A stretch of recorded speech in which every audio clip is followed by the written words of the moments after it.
Narito ang weather update sa araw ng Huwebes, September 14, 2023. Meron pa rin tayong low pressure area na binabantayan sa loob ng ating Philippine Area of Responsibility at ito'y huling namataan sa laing 335 km east ng Itbayat, Batanes. Nananatili naman mababa ang tsansa nito na maging isang ganap na bagyo. Samantala, southwest monsoon naman natin or hanging habagat ang nakakaapekto dito sa Southern Luzon, Visayas at Mindanao. Kung makikita natin dito sa satellite imagery na malaking bahagi pa rin ng Luzon, Visayas at Mindanao ang makakaranas ng maulap na panahon na may kasamang kalat-kalat na pag-ulan. Dako naman tayo sa magiging panahon natin bukas dito sa Luzon. Asahan natin yung Southern Luzon ay makakaranas pa rin ng maulap na panahon na may kasamang kalat-kalat na pag-ulan, dulot pa rin ng southwest monsoon. Pero naman dito sa Northern Luzon, kasama na dito sa Metro Manila, asahan natin ang generally fair weather na may mga tsansa ng localized thunderstorm sa hapon at sa gabi. Ang temperatura dito sa Metro Manila ay maglalaro between 25 to 32 degrees Celsius,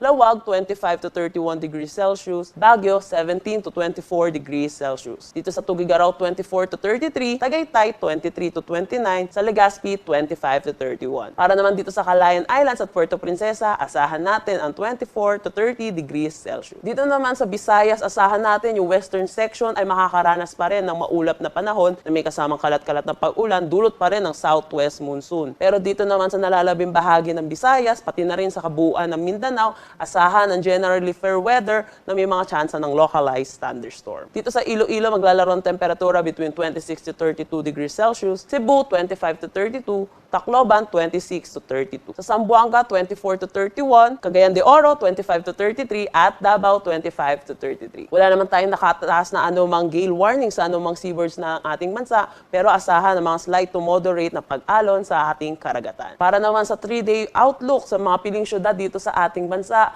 asahan ang generally fair weather sa malaking bahagi ng ating bansa, pero hindi mawawala ang mga tsansa ng localized thunderstorm sa hapon at sa gabi. Sa Metro Manila, maglalaro ang temperatura between 25 to 33, Baguio 18 to 24, Legazpi 25 to 33, Metro Cebu 26 to 33, at Metro Davao 25 to 34.